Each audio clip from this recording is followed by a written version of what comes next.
Fertilisation events, pre fertilization events, जिनके बारे में हमने फर्स्ट चैप्टर में भी पढ़ लिया था। ऐसे इवेंट्स जो कि रिप्रोडक्शन से पहले नोट किए जाते हैं, मीन्स हम फर्टिलाइजेशन से पहले नोट करते हैं, जिनमें मेल गैमेट और फीमेल गैमेट की फॉर्मेशन होती है।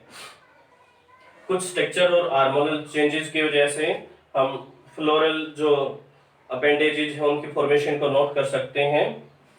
Several structural and hormonal changes leads to the formation of inflorescence, which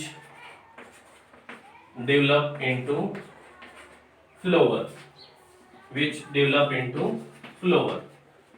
कुछ सेवरल स्ट्रक्चर और हार्मोनल चेंजेस की वजह से फॉर्मेशन होती है इन्फ्लोरेसेंस की, और उन इन्फ्लोरेसेंस से फिर फ्लावर की फॉर्मेशन हो जाती है।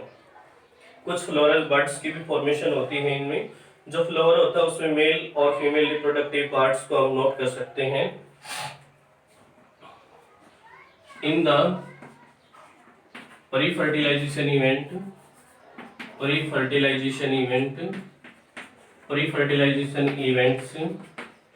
Mail and female reproductive organs are produced.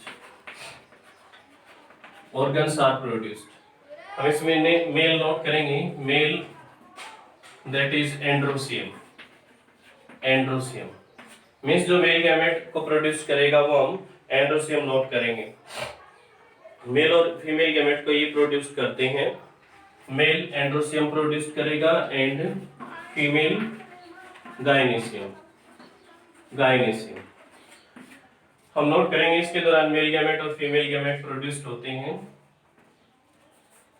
Mail androecium and female गायनेसियम produced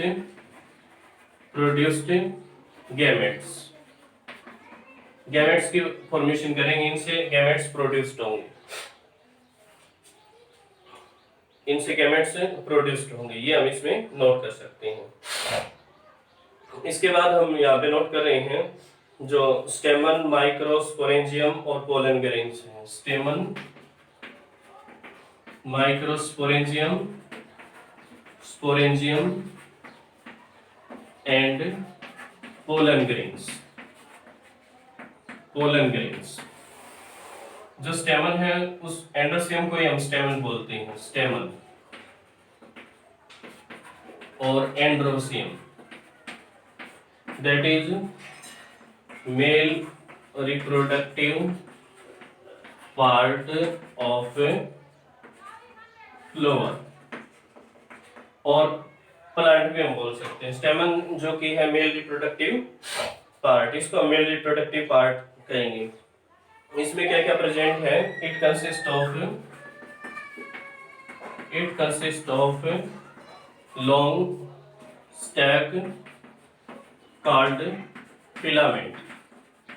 filament and anther which is diathecus और dioecious हम इसको बोल सकते हैं। dioecious मीन्स हम इसमें टू लोब्स को नोट करेंगे, टू लोब स्ट्रक्चर। इसमें हम टू लोब स्ट्रक्चर को नोट करते हैं। जो स्टेमन होता है वो टू लोब स्ट्रक्चर नोट किया जा सकता है। जो एंथर होता है उसमें हम फोर साइडेड स्ट्रक्चर को नोट कर सकते हैं। In the anther four sided structure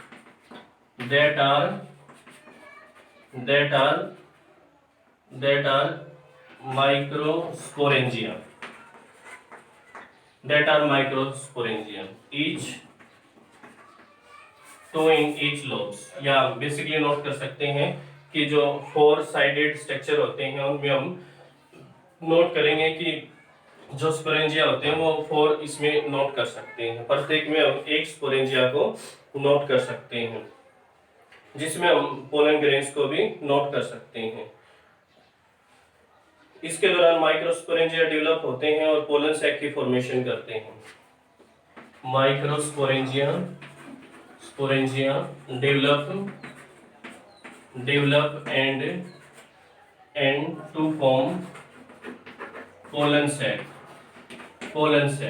sac की फॉर्मेशन करते हैं and that develops pollen grains और उनसे फिर पोलन ग्रेन्स की फॉर्मेशन होती है। अगर हम स्ट्रक्चर दिखाएं तो इस तरीके से दिखा सकते हैं। This is स्टेमन, this is anther. ये हम नोट करेंगे एंथर, ये होगा फिलामेंट। कंप्लीट इसको बोलेंगे स्टेमन और एंड्रोसियम।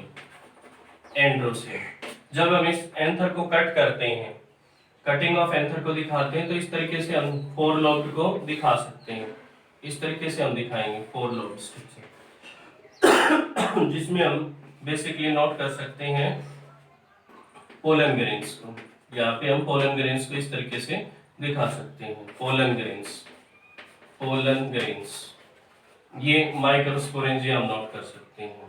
माइक्रोस्पोरेंजिया, इनको हम माइक्रोस्पोरेंजिया बोल सकते हैं। इस तरीके से हम पोलन ग्रेन्स को दिखा सकते हैं। जब हम डेसेंस ऑफ एंथर को नोट करते हैं या कटिंग ऑफ एंथर को नोट करते हैं, ये जो एंथर है इसको जब हम कट करेंगे, डेसेंस ऑफ एंथर को दिखाएंगे तो उसमें फोर लॉब्ड स्ट्रक्चर को नोट करेंगे। उन फोर लॉब्ड स्ट्रक्चर को हम माइक्रोस्पोरेंजिया बोल सकते हैं। और माइक्रोस्पोरेंजिया में पोलन सैक की फॉर्मेशन होती है जिसके अंदर पोलन ग्रेन्स से डेवलप होते हैं। तो इस तरीके से हम पोलन ग्रेन्स को नोट कर सकते हैं। जो माइक्रोस्पोरेंजिया होते हैं वो फोर लेयर से सराउंडेड होते हैं। आगे हम इसमें नोट कर रहे हैं इनको।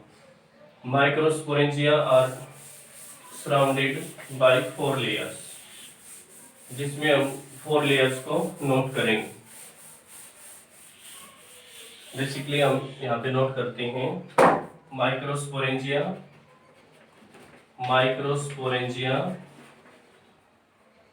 Are surrounded by four layers. जो माइक्रोस्पोरेंजिया है वो फोर लेयर से सराउंडेड होते हैं, जिनमें हम फर्स्ट लेयर नोट कर सकते हैं। सबसे पहले हम इसमें एपिडर्मिस, उसके बाद endothecium, first epidermis, second endothecium और थर्ड हम मिडल लेयर नोट करेंगे, मिडल लेयर। फोर्थ हम टेप्टम नोट करेंगे, टेप्टम। जो टेप्टम होती है वो न्यूरिशमेंट प्रोवाइड करती है to the microsporangia. Tapetum provide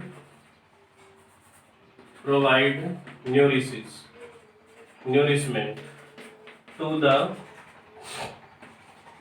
microsporangia. जो टेप्टम लेयर होती है वो इसमें नरिशमेंट प्रोवाइड करती है टू द माइक्रोस्पोरेंजिया। इसके अलावा हम नोट कर सकते हैं कि जो आउटर लेयर होती है वो इनको प्रोटेक्ट करती हैं और पोलन रिलीज में हेल्प करती हैं। Outer layer protect it and help in pollen release में भी हेल्प करती हैं। जो आउटर लेयर होती हैं वो इनको प्रोटेक्ट करती हैं और हेल्प करती हैं इन पोलन रिलीज। ये हम नोट कर सकते हैं। एक इसमें स्पोरोजीनियस टिश्यू को नोट किया जा सकता है, जिसमें होमोजीनियस सेल कॉम्पैक्टली अरेंज्ड होती हैं और ये सेंटर में प्रेजेंट होता है। स्पोरोजीनियस टिश्यू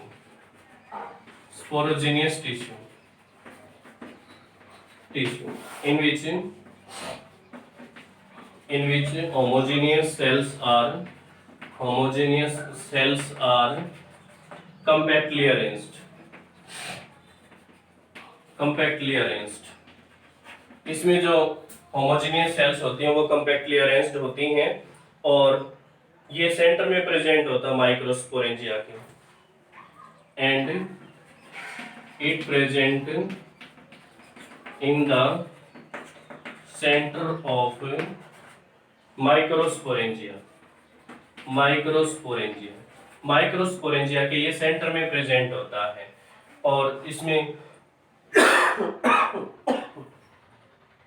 माइक्रोस्पोरेंजिया के सेंटर में प्रेजेंट होते हैं। इसके बाद हम आगे माइक्रोस्पोरेजेनेसिस को डिस्कस करेंगे। आगे हम माइक्रोस्पोरेजेनेसिस को पढ़ेंगे।